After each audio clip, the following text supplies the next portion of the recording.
Әкені сыйламаған әйел. Айдана келін болып түскенде, бұл үй мүлде басқа еді. Енесі Салиха, қайын әпкелері Гүлзира мен Меруерт бәрі жылы қарсы алғандай көрінді. Қайын атасы Оразбай ақсақал ғана үнсіз, бірақ жылы жүзбен батасын беріп еді. Алғашқы күндері үйде тыныштық болды. Айдана да қолынан келгенінше көмектесіп, қайын жұртына сыйлы келін болуға тырысты. Бірақ уақыт өте келе бәрі өзгерді. Салиха әже біртіндеп шын бейнесін көрсете бастады.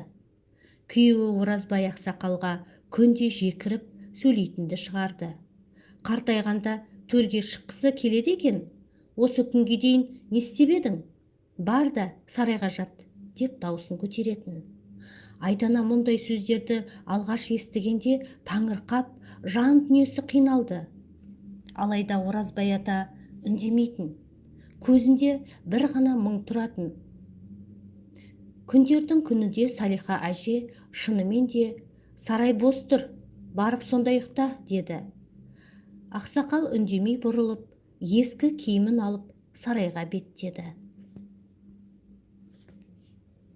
Айдана көзіне жас алып, терезеден қарап тұрды. Бірақ үндей алмады. Себебі бұл үйде оған сөз айту орынсыз.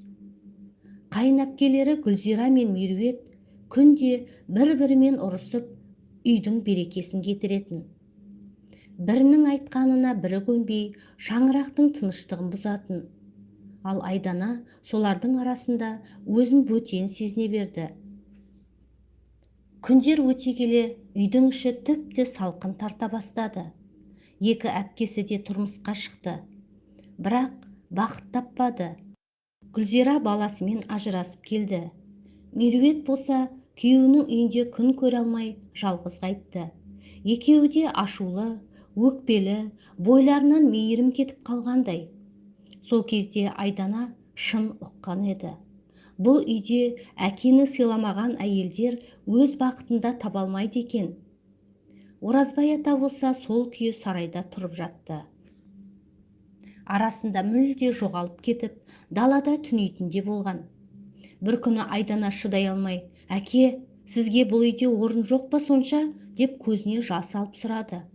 Қария күрсініп, «Мен бұл үйдің иесі болсам да, жүрегі бола алмадым қызым», деді.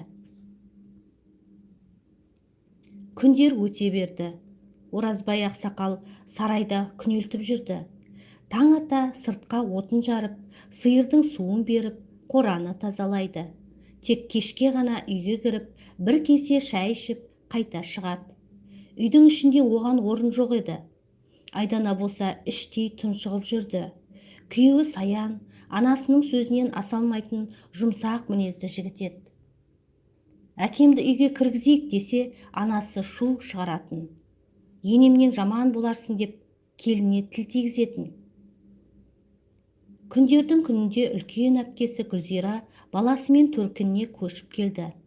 Бала жылап үйдің ішінде ұрыс көбейді. Бір аптадан соң Меруерт те ажырасып келді.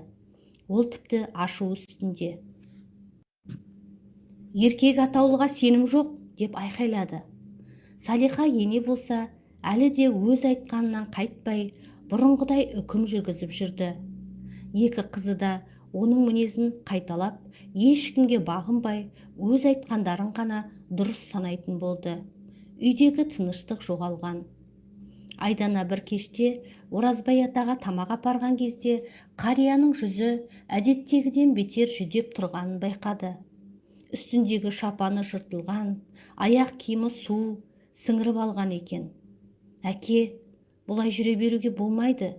Үйге кіріңізші, өтініш», деді Айдана, көз жасын тия алмай. «Жоқ, қызым, мен үйге лайық емеспін. Қыздарым мен кемпірім маған жүрек төрін емес, сарайдың түбін бұйырды. Мен сондай-ақ тынышпын». Сол түні Айдана ұйықтай алмады. Таң ата есік алдына шықса, сарайдың есігі ашық, ішінде ешкім жоқ. Қария далада құлап жатқан еді. денесі мұздап кетіпті.